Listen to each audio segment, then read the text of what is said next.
À notre émission de la semaine, mettons le cap sur un sujet très intéressant, cybersécurité. Nous recevons M. Blaise Abrouet qui est avec nous. Abrouet, pardon, il a bien précisé son nom, il faut le respecter. Donc c'est Blaise Abrouet. Il est originaire d'Haïti et il s'intéresse beaucoup à ce domaine donc de cybersécurité. On va en parler longuement au cours de cette émission.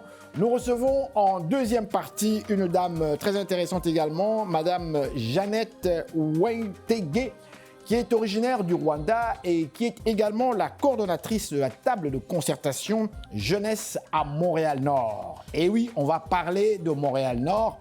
Cette organisation s'intéresse beaucoup aux jeunes. On voudrait que les jeunes s'impliquent de plus en plus aux différentes activités, justement pour tranquillement, revenir à une vie beaucoup plus normale, beaucoup plus respectable, comme partout ailleurs à Montréal. Et pourquoi pas? On aime beaucoup Montréal-Nord et j'en profite d'ailleurs pour saluer tous nos téléspectateurs de Montréal-Nord. On termine le tout avec une surprise.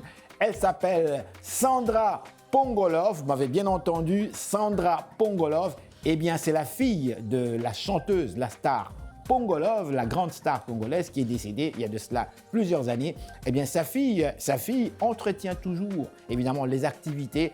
Elle a des activités à Kinshasa. Elle va nous en parler. Elle fait également de la musique. Madame, monsieur, bonsoir. Ici Henri Ngaka, bienvenue à notre magazine. Bougez pas, ça va causer après ces messages publicitaires. Madame, monsieur, bonsoir. Ici Henri Ngaka. Ne ratez surtout pas nos prochaines émissions présentées à ICI Télévision depuis Montréal. Ça va causer. Et nous sommes de retour à notre magazine de télévision.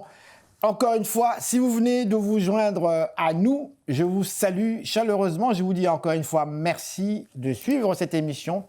Je vous rappelle qu'il met l'accent sur les réalités africaines et black, ici même en Amérique du Nord. Et nous parlons également des sujets d'actualité qui concernent monsieur, madame, tout le monde.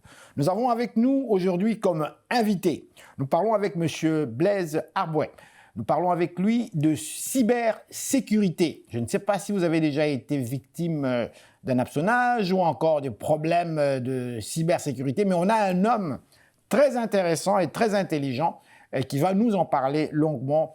Bonjour, monsieur Abrouet, comment ça va? Très bien, et vous, monsieur Gaga? C'est un plaisir, merci en fait, nous recevoir chez vous, puisqu'on vient chez vous directement vous parler de cybersécurité. Cybersécurité, tout le monde en parle, on a tous des problèmes. Moi-même, je dois vous dire que j'ai été victime de virus et autres. J'ai dû emmener mon appareil quelque part et on a dû tout enlever et puis bref, ça m'a posé des problèmes. Alors je sais que je ne suis pas seul, nous sommes nombreux et vous êtes avec nous aujourd'hui. Je vous dis encore une fois merci. Alors je vais droit au but. Cybersécurité, on va la définir, ça veut dire quoi ça quand on parle de cybersécurité? Cybersécurité, je peux dire que c'est quand même un domaine des technologies de l'information et l'objectif principal, c'est d'assurer la protection de l'environnement numérique. Donc, cet environnement-là, il contient quand même pas mal de choses, c'est-à-dire c'est les politiques qu'on va mettre en place, c'est les bonnes pratiques, c'est les outils qu'on va utiliser. Donc, cybersécurité, sécurité de l'Internet ou sécurité des réseaux, donc protection de l'environnement numérique. Et maintenant, pour protéger ça aussi, cybersécurité a ce qu'on appelle des objectifs à viser. Par exemple, vous allez surtout entendre parler en sécurité ou en cybersécurité, le triangle ou le triangle de la sécurité. Donc, il y a là-dedans 3 piliers. Il y a la confidentialité, la disponibilité et l'intégrité. Donc, quand on fait de la cybersécurité, c'est pour assurer la protection de ces 3 paliers-là. Probablement, on pourra revenir avec d'autres questions que vous aborderez avec moi. Qui fait la protection de la cybersécurité? Est-ce que c'est monsieur, madame, tout le monde ou c'est vous, les experts? Eh bien, en sécurité, on dit que l'humain, c'est le maillon faible. Donc, ça commence d'abord par moi, par toi.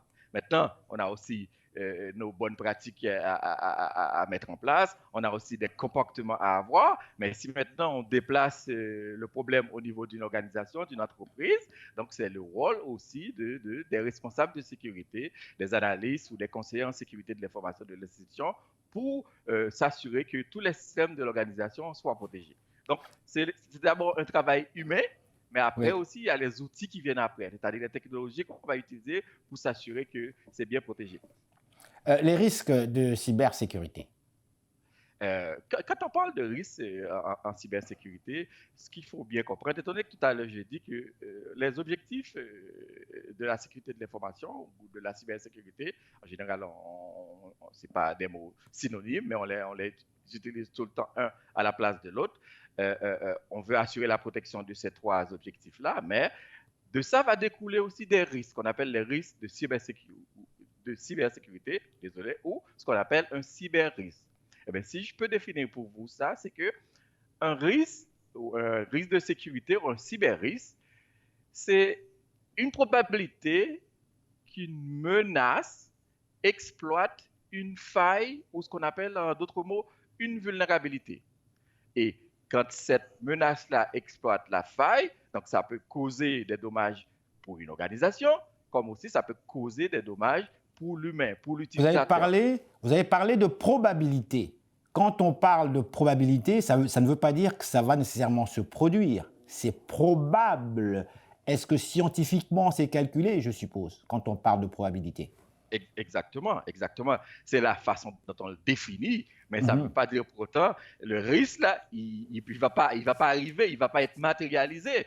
On dit toujours aussi en TI ou en cybersécurité que le risque zéro, ça n'existe pas. Juste pour vous montrer que notre travail en tant qu'expert, c'est de travailler pour les diminuer, pour les réduire. Mais malheureusement, les risques, ça va toujours exister.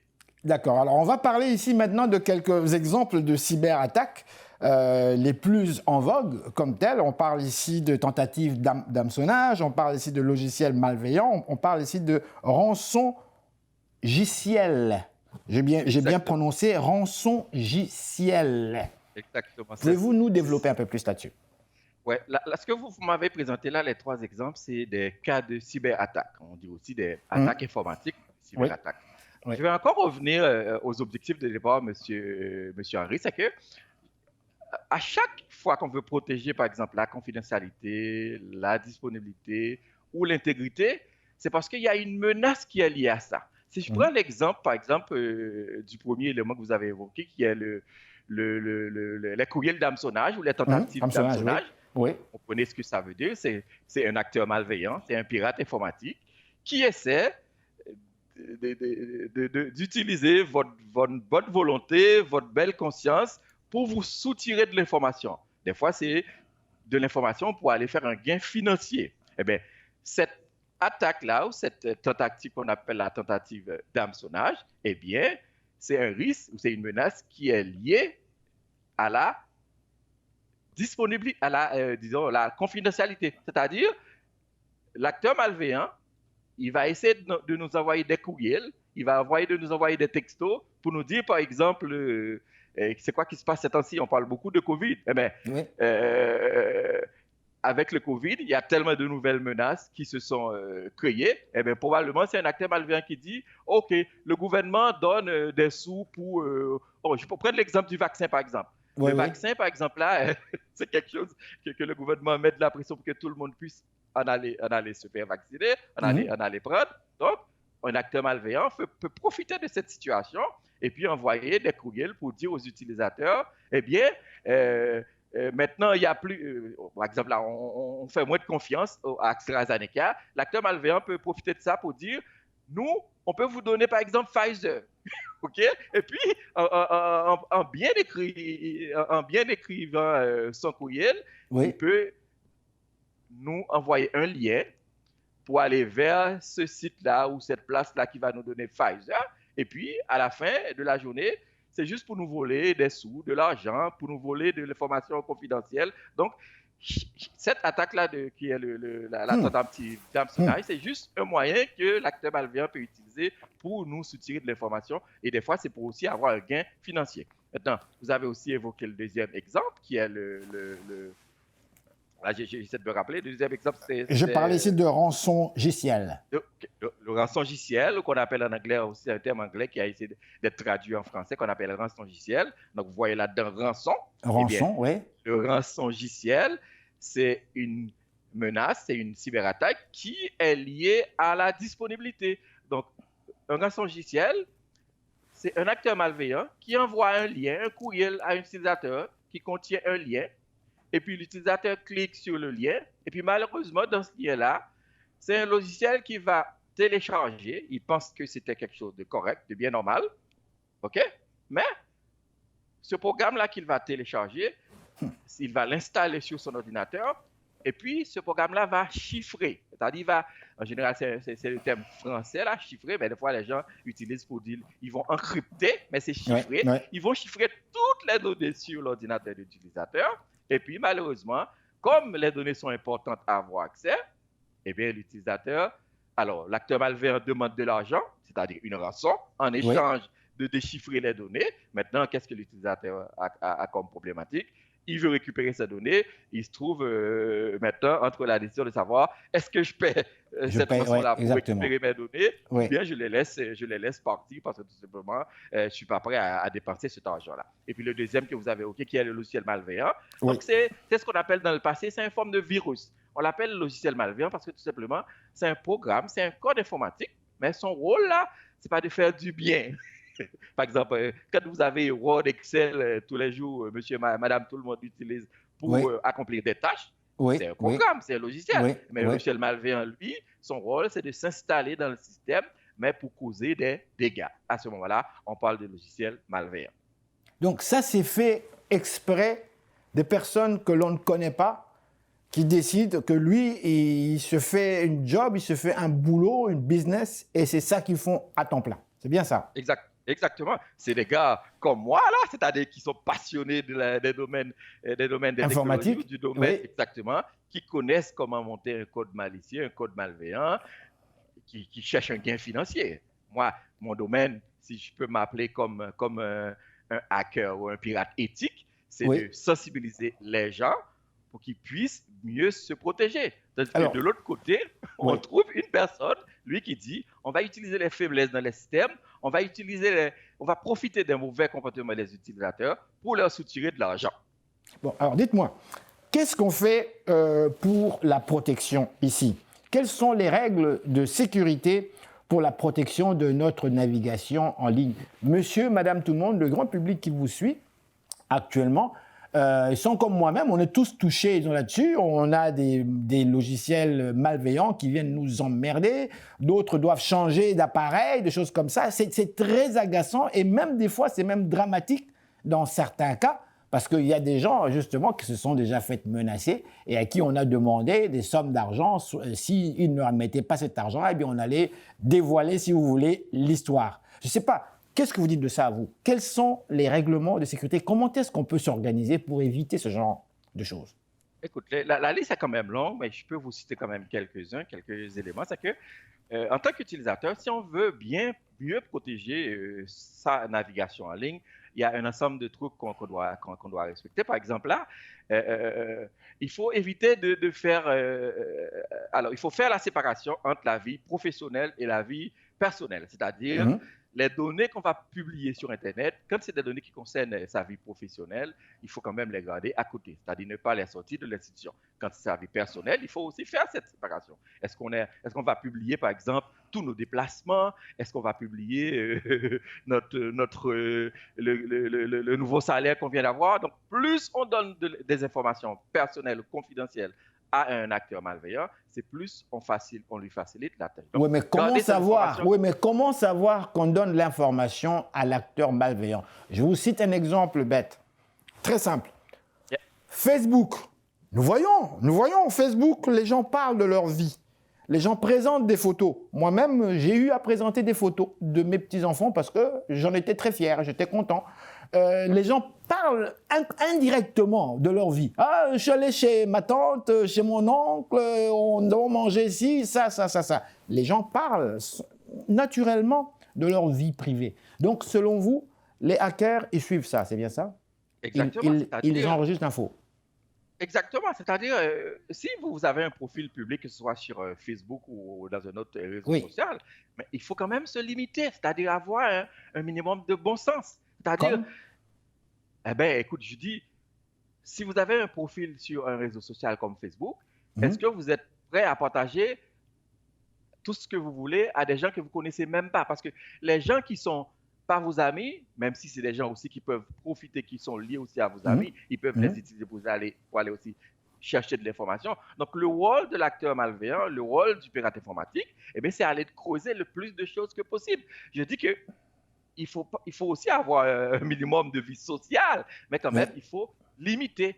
Un autre truc qu'on peut aussi ajouter, par exemple, tous les réseaux sociaux ont ce qu'on appelle ces temps-ci un paramètre qui permet de protéger ou d'activer la protection à la vie privée. Mhm. C'est-à-dire des configurations qu'on va faire dans les settings, dans les paramètres de ce réseau social-là, Facebook. Et puis, ça va limiter les partages, ça va limiter les utilisations. Donc, en plus aussi qu'on a notre travail de sensibilisation à faire pour ne pas tout partager, pour ne pas tout dire ou pour Mhm. ne pas Mhm. donner à des heures exactement près à 100% tout ce qui se passe, mais aussi, il ne faut pas négliger à aller configurer les paramètres de vie privée dans ces applications-là qui nous permettent aussi de limiter les dégâts. Écoute, comme je vous dis, la navigation, la liste est longue. Par exemple, là, si je peux ajouter un autre élément, écoute, quand aussi vous naviguez, c'est pas seulement, ça se passe pas seulement sur les réseaux sociaux, ça se passe aussi sur Internet. Donc, on utilise beaucoup, par exemple, de nos jours, les WhatsApp de ce monde, les Oui, oui, Telegram, les oui, Signal. oui, Donc oui. là-dedans, on reçoit beaucoup d'informations. Il y a beaucoup de photos, il y a beaucoup de liens, mais des fois, on partage les liens sans même Oui. prendre le temps de vérifier, sans Mhm. même prendre le temps de vérifier la source. Donc, ça, c'est encore un autre sujet que vous, probablement, que vous avez beaucoup entendu parler, qui concerne les fausses informations ou les fausses nouvelles. Donc, il faut Oui. quand même Les fake news. limiter, c'est-à-dire fake news, Les avoir fake un news. petit bon sens pour savoir exactement ne pas partager tout ce qui tombe sur les yeux, tout ce qu'on voit passer. OK, il faut aussi, quand on crée un compte dans un réseau social, on va créer un nom d'utilisateur, un mot de passe. Mais ce mot de passe-là, il faut être sûr que c'est un mot de passe fort, c'est-à-dire un mot de passe qui contient, en général, certaines entités vont dire c'est un minimum de 8, d'autres dire c'est un minimum de 12 caractères, mais il faut s'assurer que ces caractères-là, il y a là-dedans quand on parle de mot de passe complexe, là, c'est mot de passe complexe, c'est ce qu'il y a là-dedans, là, c'est-à-dire des majuscules, des caractères spéciaux, des chiffres, des lettres, des trucs comme ça, ok? Et puis là-dedans aussi, ce mot de passe-là, on ne peut pas l'utiliser, le même mot de passe dans tous les autres systèmes qu'on utilise. Donc, quand l'utilisateur ou quand l'acteur malveillant, il trouve ce mot de passe-là, ça lui facilite la vie parce qu'il sait, oh, c'est le même mot de passe sur LinkedIn, c'est le même mot de passe sur Facebook. Donc, c'est sûr que je vais l'utiliser pour trouver d'autres informations sur ce même utilisateur. Comme je vous dis, la liste est longue. Par exemple, si vous utilisez un ordinateur qui a un antivirus installé, il faut s'assurer que aussi la mise à jour est faite de façon automatique, c'est-à-dire Continuellement. regardez pas les vieilles mises à jour parce que ça aussi, ça peut Mhm. être utilisé par l'acteur malveillant pour prendre contrôle facilement de notre ordinateur.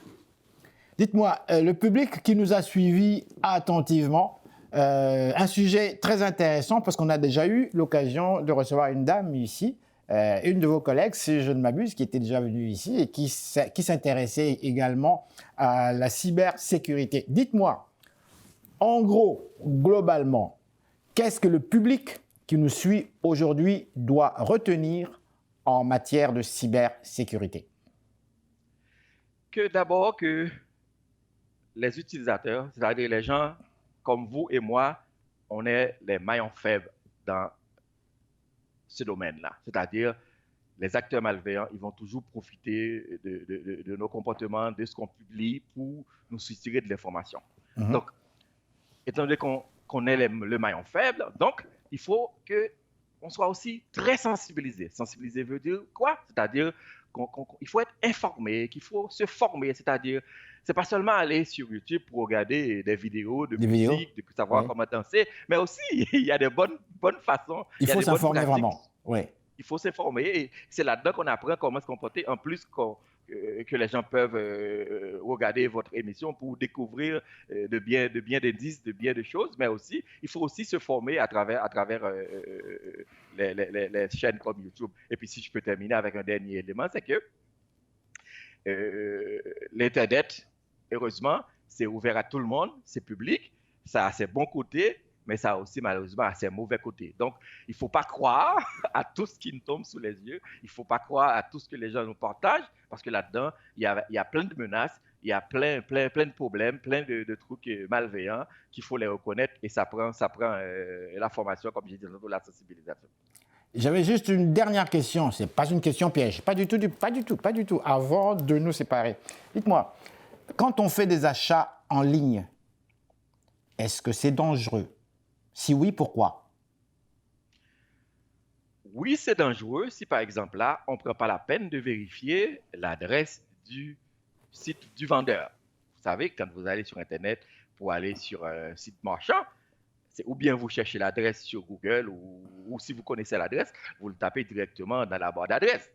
Mais si vous vous tenez juste compte de faire une recherche et puis le premier lien qui s'affiche, tout de suite vous cliquez et puis vous commencez à faire vos transactions sans même prendre la peine de vérifier l'adresse en haut là.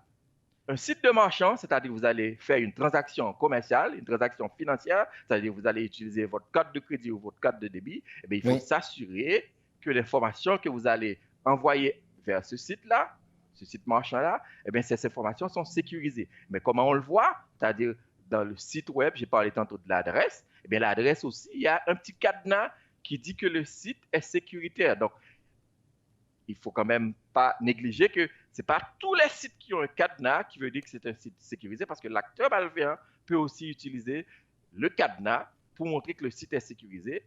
Mais pour savoir bien que le site est protégé, que le site est utilisé pour faire de l'information, pour transférer de l'information confidentielle, eh bien, il faut s'assurer que la sécurité du site est aussi respectée.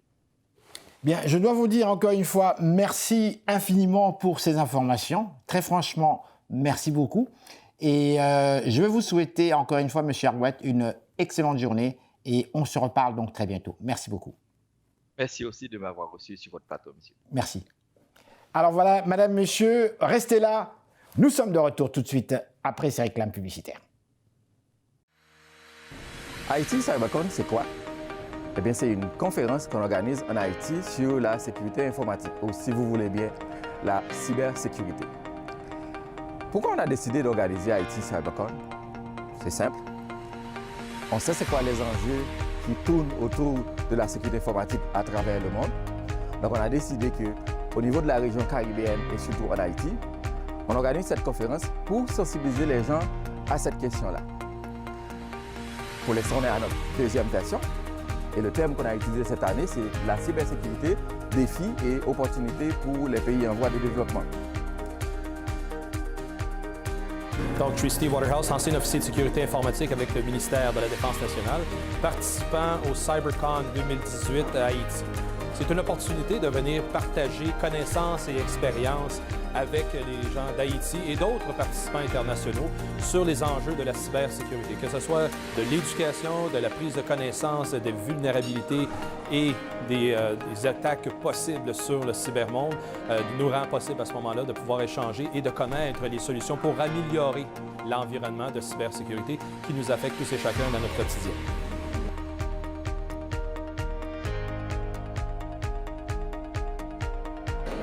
Donc, j'ai jugé nécessaire d'intégrer le groupe cette année.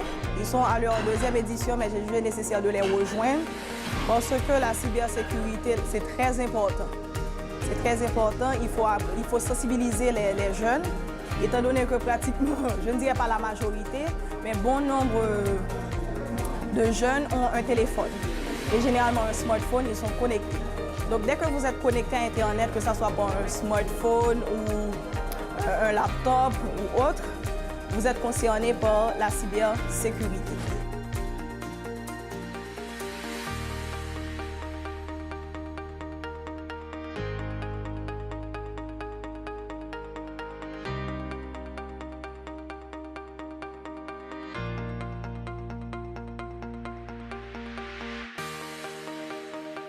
Mesdames, Messieurs, bonsoir. Ici Henri Ngaka. Ne ratez surtout pas nos prochaines émissions présentées à ICI Télévision depuis Montréal. Ça va causer.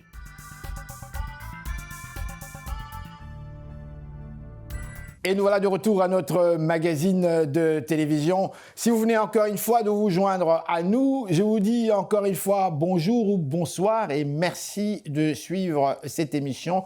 Je vous transporte encore une fois à Montréal. Nous rencontrons une dame, Madame Jeannette Wetege, qui va nous parler aujourd'hui de la table de concertation Jeunesse Montréal.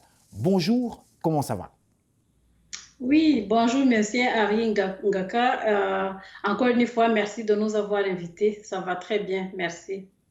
Vous savez, c'est un plaisir, c'est un honneur aussi de vous parler. Vous êtes la coordonnatrice de cette organisation qui regroupe, je pense, 33 sous-organismes. C'est bien ça?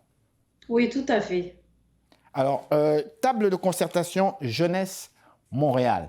Vous me disiez que j'improvisais.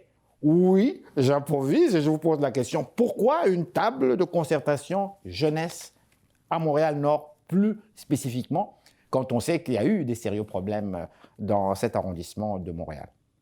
Oui, tout à fait. C'est une bonne question. En fait, c'est une table de concertation jeunesse de Montréal-Nord. Cette table de concertation regroupe plusieurs organismes qui travaillent auprès des jeunes. Donc, nous, notre table de concertation est là pour identifier, promouvoir, défendre les enjeux et les orientations de jeunesse de Montréal-Nord. Et nous sommes là pour favoriser aussi le développement et la cohésion des actions liées aux différents enjeux de la vie courante de la jeunesse de Montréal-Nord. Alors, aujourd'hui, Montréal-Nord, je pense que vous le savez, il y a eu beaucoup de choses qui se sont passées dans cette municipalité montréalaise. Montréal-Nord a une histoire quand même connue dans Montréal. Lorsqu'on parle ici de vivre ensemble, que voulez-vous dire par là, vivre ensemble? Mais pour nous, le vivre ensemble, en fait, c'est pour la population nord-montréalaise, c'est de dormir en paix, c'est de vivre dans un endroit paisible comme tous les quartiers de Montréal. C'est de dormir sans entendre des coups de feu, c'est de marcher pendant la nuit sans avoir peur d'avoir des balles perdues, c'est d'avoir des logements comme tout le monde, des logements abordables et propres et pour tout le monde, c'est d'avoir un emploi. C'est plein de choses, c'est vraiment d'avoir des parcs paisibles où on peut aller se recueillir, essayer de faire la lecture en toute paix, en toute, comme je dirais là, en toute démocratie, sans avoir peur de quoi que ce soit. C'est ça pour moi, le vivre ensemble à Montréal. Mais justement, c'est ça qu'on recherche. Justement, ouais. Pour le téléspectateur qui vous regarde, certains savent. Mais certains, vous savez, sont pris avec la vie de tous les jours. On reste dans son coin, on fait ce qu'on a à faire, on va travailler, on rentre chez soi, on fait des va-et-vient. Finalement, dans les mêmes coins, on va circuler très rarement ailleurs où on passe comme ça par hasard. Selon vous, comment vous expliquez cela? Comment vous expliquez que ce que vous dites, justement, vous voulez vivre en paix, vous ne voulez pas entendre des balles, des gens qui se tirent dessus. Comment expliquez-vous qu'on en soit arrivé là? Est-ce que parce que c'est nous les ethnies qui sommes mauvais? Pourtant, nous ne sommes pas mauvais, on est des bonnes personnes. On vient des pays pauvres où on vit souvent en famille, on vit souvent en société et ça va très bien. Alors, comment expliquez-vous ce genre de situation-là aujourd'hui à Montréal?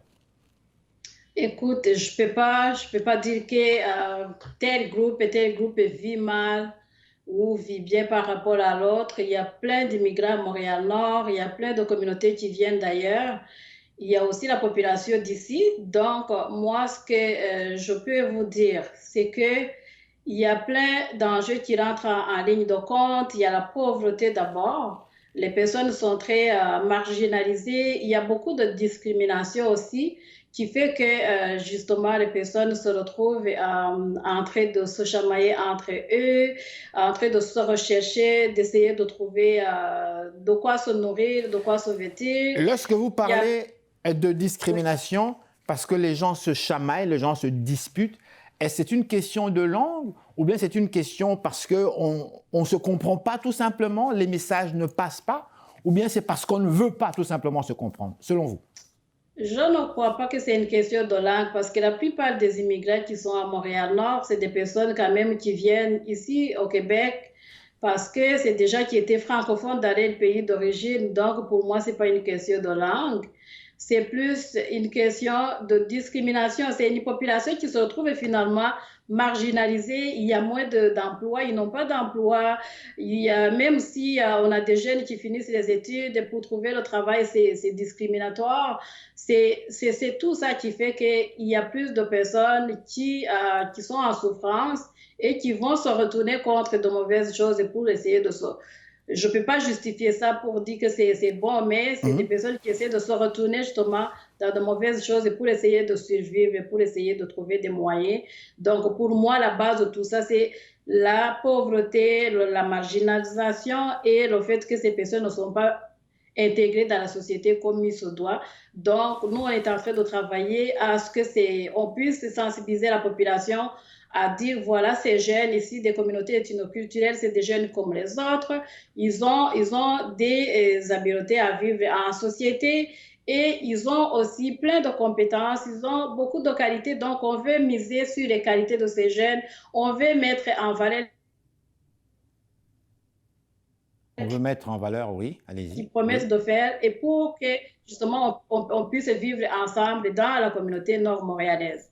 Mais en même temps, on travaille en concertation avec des organismes, justement, dans plein d'autres choses pour que ces jeunes puissent justement bénéficier, et comme je vous ai dit, et l'emploi, et le logement, et la nourriture, la saine alimentation, etc., etc. Donc, on travaille avec plein d'organismes, avec plein de partenaires pour justement essayer de contrer tout ça et essayer de mettre le tout ensemble pour essayer de leur permettre de se développer et de s'épanouir comme tout le monde et de devenir les Québécois, les Québécois de demain pour qu'ils puissent justement avancer dans leur vie de tous les jours. Avez-vous cette impression que vos actions fonctionnent réellement? Est-ce que ces jeunes réagissent-ils positivement? Mais pour moi, là, c'est très tôt de le dire, mais quand même, petit à petit, moi, je vois des changements. Il y a beaucoup d'actions qui se font à Montréal-Nord. Il y a beaucoup d'organismes qui travaillent quand même beaucoup. Et juste pour vous donner un exemple, les gens sont très intéressés à ce que la table de concertation jeunesse de Montréal-Nord fait. Un petit exemple, on a posté une vidéo pour justement appeler les jeunes, la population, à nos activités qui vont sortir bientôt. Et je vous jure, aujourd'hui, j'ai vu à peu près au moins 3000 personnes qui ont été touchées, plus que 3000 qui sont en train de voir cette vidéo. C'est pour moi quelque chose de positif. C'est un intérêt que je vois que ces membres, ces personnes, ces jeunes, cette population sont intéressés. Ils attendent que nous, pour qu'on puisse justement les aider, les écouter, puis leur donner aussi leur place. Parce que nous, on travaille pour donner la place aux jeunes surtout. Et on va favoriser toujours le vivre ensemble avec cette population, la jeunesse, la population, les moins jeunes et les plus jeunes, les grands-parents et les parents. Donc, on veut que tout ce monde travaille ensemble et qu'on puisse avoir une harmonie à un moment donné à Montréal-Nord, que les jeunes nord-montréalais puissent à un moment donné s'épanouir comme tout le monde et rêver de leur projet. Moi, je crois que ça va fonctionner parce que Montréal-Nord, je connais très bien cette municipalité. Je suis souvent allé faire un tour et ce sont des gens très sympathiques, comme partout ailleurs, d'ailleurs, en fait, Montréal. Et on ne comprend pas pourquoi c'est à Montréal-Nord spécialement que cela se passe, parce que quand on parle de pauvreté, ce n'est pas que Montréal-Nord, ça peut toucher d'autres municipalités. Et si je parle de Verdun, si je parle de Pointe-Saint-Charles, il y a d'autres municipalités où c'est aussi difficile, mais on a cette impression quand même que cela fonctionne. Madame, le mot de la fin pour le public qui nous suit actuellement, vous-même, vous êtes originaire de l'Afrique, si je ne m'abuse, n'est-ce pas? Oui, je suis originaire d'Afrique centrale, du Rwanda, plus précisément. Donc, le mot de clôture pour moi, c'est on tend la main aux jeunes de Montréal-Nord, aux jeunes filles de Montréal-Nord, à la population pour venir participer à nos activités qui sont prévues au mois de mai et de juin. Et c'est quoi le but de vous tendre la main? C'est vraiment de venir nous aider ensemble et on va travailler pour démystifier tous les préjugés qui sont envoyés vers les jeunes issus des communautés ethnoculturelles. Donc, nous, on s'adresse à vous en tant qu'immigrants, en tant qu'immigrante, jeunes, moins jeunes, plus jeunes, vieux, vieilles, toute la population, toute la génération, de toutes les cultures. On veut que vous soyez présents quand on va vous tendre la main pour nos activités. Et la programmation va être envoyée à travers vos organismes dont vous êtes membres. Donc, sans tarder, je pense que vous allez être nombreux. Puis, je vous remercie d'avance. La dernière chose, c'est que toutes les activités de notre projet qui finit au 30 juin vont être clôturées par une murale que nous espérons avoir sur l'arrondissement de Montréal-Nord. Et on n'a pas encore exactement l'espace, mais on croise les doigts pour que justement l'arrondissement de Montréal-Nord puisse nous aider à trouver cet espace qui sera pour nous un espace symbolique qui va traduire justement notre vivre ensemble de toute la population nord-montréalaise et surtout la jeunesse avec toute la génération nord-montréalaise. Alors, je dois encore une fois vous dire sincèrement merci. Merci beaucoup d'avoir accepté aussi rapidement, comme ça, notre invitation.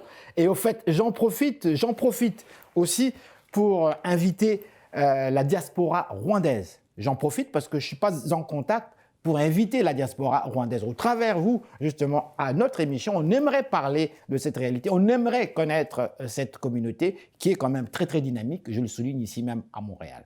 Encore une fois, je vous dis grand merci, madame. Tout le plaisir est pour moi et pour les membres de la table de concertation jeunesse de Montréal, surtout les jeunes nord-montréalais. Et un grand merci. Bonne journée. Bye-bye. Bonne journée. Au revoir. Et voilà, madame, messieurs, restez là.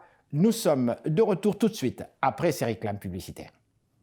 Madame, monsieur, bonsoir. Ici Henri Ngaka. Ne ratez surtout pas nos prochaines émissions présentées à ICI Télévision depuis Montréal. Ça va causer.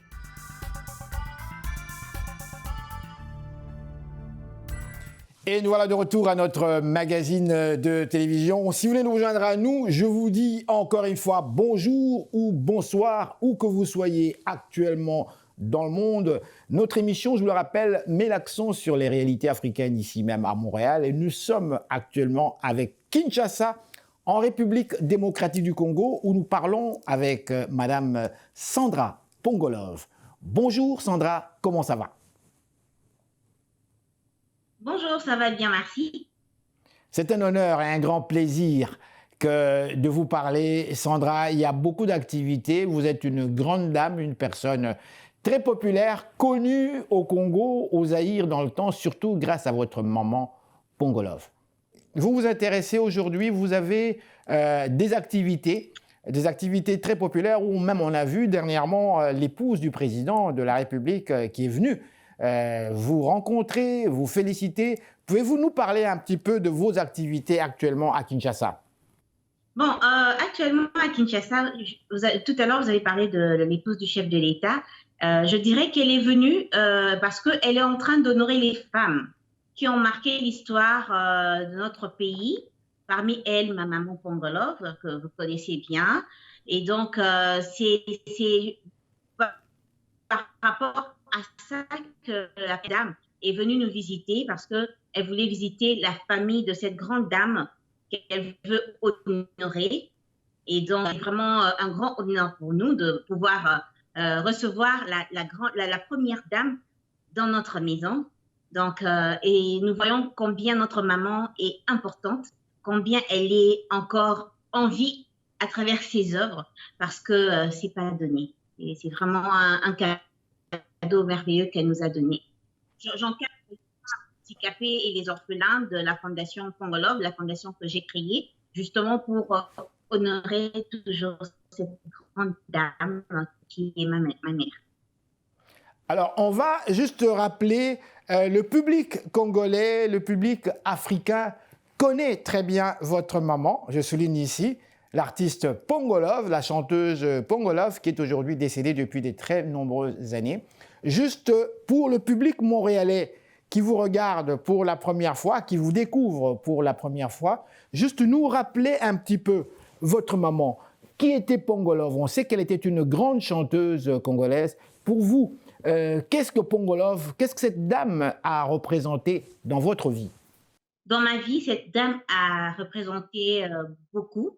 D'abord, c'est une femme qui m'a appris à devenir celle que je suis. Je suis une femme battante grâce à elle, parce que bien qu'étant une femme handicapée, elle ne s'est pas sous-estimée, elle n'était pas affaiblie par rapport à son état. Par contre, elle a été courageuse et très forte, même, je dirais, même, elle faisait plus que les femmes valides. Et si aujourd'hui nous parlons à ses capacités qu'elle avait de savoir se tenir la tête haute, elle est la référence aujourd'hui, je dirais, la référence des femmes handicapées. Elle est le modèle parfait de la réussite. Donc, Pongolov, aujourd'hui, je suis en train de suivre d'ailleurs son exemple parce qu'elle est la fierté de notre pays. Elle a su donner de la valeur de notre culture je dirais, dans l'Afrique tout entière et même dans le monde, pourquoi pas. Donc, c'est une femme de référence. Sandra Pongolov, dites-moi, comment ça se passe pour vous, cette période de coronavirus à Kinshasa précisément? Vous avez une organisation, vous travaillez avec des enfants, vous aidez des nombreux jeunes enfants. Comment ça se passe pour vous durant cette période de coronavirus? Bon, c'était plutôt très difficile en 2020, depuis mars 2020 jusqu'à pratiquement une année. Hein. C'était vraiment difficile parce que jusqu'en août, parce que on était à la maison, on ne faisait rien, il n'y avait plus d'activité, tout était vraiment mort. Et, mais depuis qu'on a quand même permis la circulation, bon, on se difficile parce que c'est plus comme avant. Bon, c'est un peu le monde, je dirais, le monde est mort. Oui. Oui. Donc, c'est très difficile. Par rapport à la fondation, c'est faire des activités. Puisque je chante de temps en temps, je ne sais plus faire les concerts qui aidaient aussi pour la fondation. Voilà, on est plus à la maison, on ne sait plus faire les activités, les voyages, on ne sait pas le faire, alors qu'on avait des contrats pour aller chanter, pour faire des conférences, récolter les dons pour aider la fondation, aider les femmes handicapées et les orphelins. Et là, tout est bloqué. Il n'y a pas d'argent, hein, donc c'est vraiment difficile. Mais entre-temps, puisque j'ai des femmes qui sont vraiment très courageuses, ces mamans qui savent faire les champs et vendre leurs produits finis, donc elles arrivent quand même à se nourrir, à nourrir les enfants. Donc, on se bat tant bien que mal. Voilà. Sandra Pongolov, je suis heureux, content, fier de vous parler.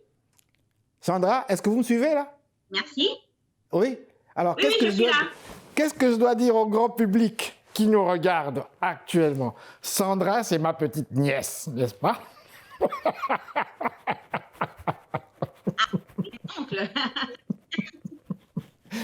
Sandra, c'est un grand plaisir. Oui.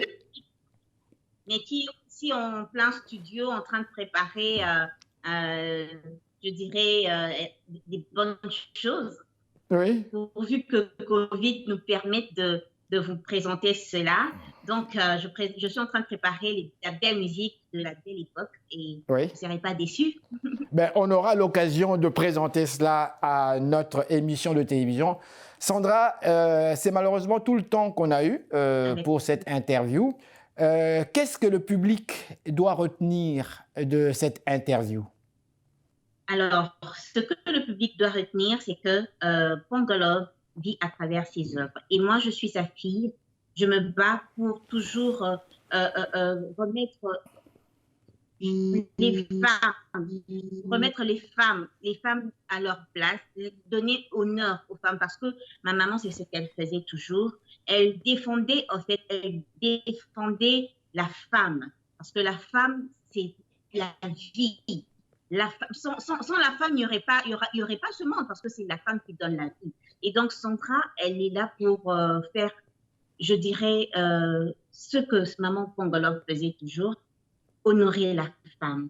C'est pour cela que je suis en studio, pour chanter l'honneur à la femme. Parce que la femme, il faut la respecter. La femme, il faut l'honorer. Et la femme, il faut la chérir. Voilà.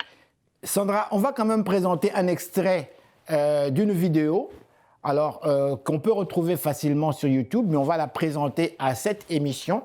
Je vous demanderai de nous faire un choix, de nous proposer un titre que l'on peut présenter au grand public qui reflète réellement qui était Pongolov et qui est Sandra Pongolov.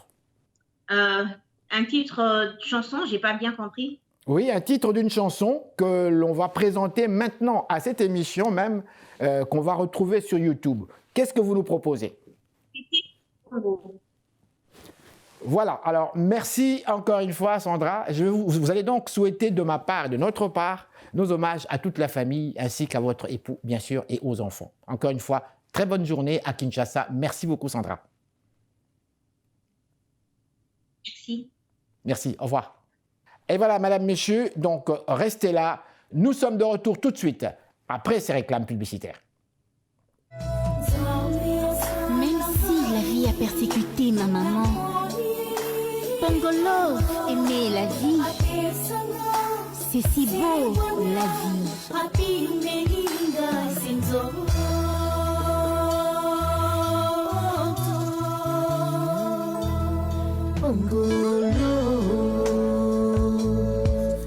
Pongolov, Zambé la bato, motindo na motindo.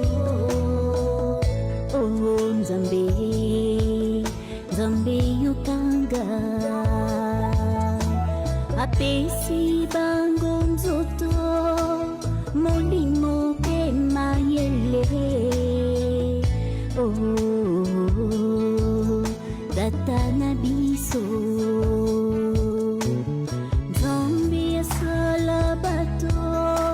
Motindo na motindo, oh Zambé, Zambé yukanga, Zambé salongai na molilingo, apesangai se boanya, happy melingai senzo.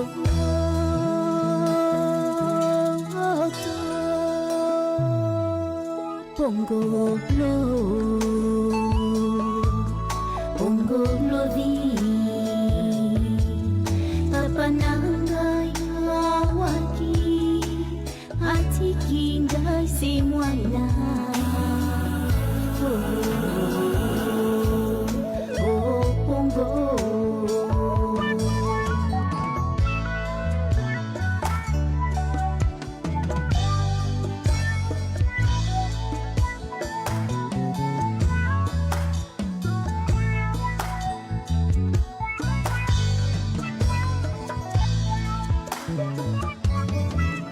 Papanangai awaki, atikingai se mwana.